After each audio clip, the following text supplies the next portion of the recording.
एक समय की बात है, राधापुर गांव में रामू नाम का एक ईमानदार और मेहनती आदमी अपनी पत्नी सीता और छोटे बेटे मोहन के साथ रहता था। रामू किसे खास नहीं था, वह रोज मजदूरी करता, खेतों में और गोदामों में काम करके घर का गुजारा चलाता था। पढ़ा लिखा नहीं था, इसलिए स्कूल के कागजों पर साइन करना भी उसे नहीं आता था। एक दिन मोहन स्कूल से रिपोर्ट कार्ड लेकर आया। पिताजी, ये मेरा रिपोर्ट कार्ड है। कितने नंबर आए हैं? यहाँ साइन कर देना, रामू ने प्यार से कहा। अरे बेटा, मैं साइन करना नहीं जानता, पर अगली बार तक सीख जाऊंगा। अभी तुम्हें पढ़ाई पर ध्यान देना, बड़ा आदमी बनना है। मोहन ने भी वादा किया कि वह अच्छी सीता ने कहा कि घर का ध्यान रखें और पढ़ाई में मन लगाएं। रामू के लिए रोज काम ढूंढना दिन ब दिन मुश्किल होता जा रहा था। वह रोज किसी न किसी से काम मांगकर यहाँ वहाँ जाकर मजदूरी कर लाता। एक दिन ठाकुरदान के गोदाम में काम मिला। कई बैलगाड़ियों से आई बोरियों को गोदाम में उतराना था। रामू ने मन लगाकर काम किया। दोपहर तक कई गाड़ियां उतर गईं और अंत में जब उसने मजदूरी मांगी तो उसे सही रुपए मिल गए। रामू ने खुशी खुशी गोविंद, अब सोहन, के पास खाना खाने की सोची, पर चूंकि घर से खाना नहीं लाया था, सोहन की दुकान से पराठे और चाय ले ली।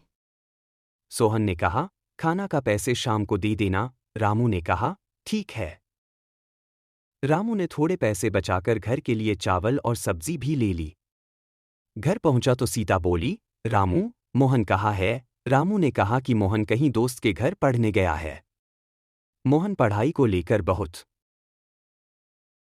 गंभीर था। वह घर से कुछ दूरी पर पढ़ने चला जाता ताकि ध्यान से पढ़ सके। रामू ने बेटे के लिए एक मिठाई भी खरीदी, मोहन की पसंदीदा, और उसे देकर कहा, ये ले बेटा, पढ़ाई के लिए। मोहन ने कहा कि उसे किताबें खरीदनी हैं। रामू ने पैसे दे दिए और कहा, इन्हें ला लेकर पढ़ाई करना, मेहनत कर। समय बीतता गया।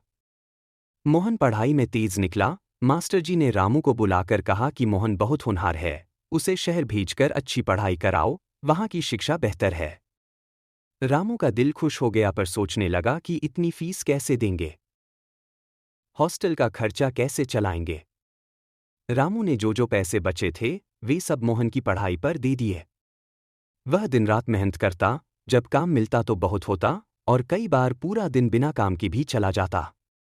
ऐसा जीवन था, अजीब तराजू, कभी बहुत काम, कभी बिल्कुल नहीं। एक दिन रामू को मित्र हरिराम मिला, जो शहर में एक बड़े दफ्तर में काम करता था। हरिराम ने कहा कि उसके दफ्तर में जो सफाई का काम करता था वह चला गया। तुम आकर काम करोगे, सुबह दफ्तर आकर झाड़ू पोछा करना, चाय पानी देना, मेहनत ज्यादा नहीं, और मैं तुम्हें घर भी दे दूंगा तो किराए की चिंता नहीं होगी। रामू ने सोचा कि यह मौका उसकी औलाद की पढ़ाई के लिए सही है और वह शहर जाने के लिए तैयार हो गया। सीता ने खुशी से हाथ जोड़े और रामू शहर नौकरी करने चला गया। अब रामू के पास स्थिर तनख्वाह आ गई और मोहन को शहर में पढ़ने खाने का हर जरूरी सामान भेजा जा सकता था। मोहन ने कड़ी मेहनत की और पढ़ाई पूरी कर ली। पढ़ाई खत्म होने पर मोहन लौट आया। घर आने पर उसने कहा कि उसके पास एक इंटरव्यू है हरिराम के ऑफिस में और उसे उम्मीद थी कि वह नौकरी पा लेगा। रामू बहुत गर्वित था। पर मोहन ने एक बात कही, पिताजी, अगर आप मेरे ऑफिस आएंगे और कोई जान गया तो वो कहेंगे कि मैं मजदूर का बेटा हूं। कृपया। रामू ने चुप रहकर कहा कि वह कभी भी मोहन की बदनामी नहीं करेगा, वह कभी भी अपने बेटे को नीचा नहीं दिखाएगा। मोहन ने वादा किया कि वह अच्छे से काम करेगा और अपनी परिवार की इज्जत बनाए रखेगा। पर फिर एक दिन मोहन के ऑफिस के बड़े अधिकारी हरिराम के दफ्तर में ने मोहन को बुलाकर कहा, मैं तुम्हें काम से निकाल रहा हूं। तुम्हें नौकरी इसलिए मिली थी क्योंकि तुम्हारे पिता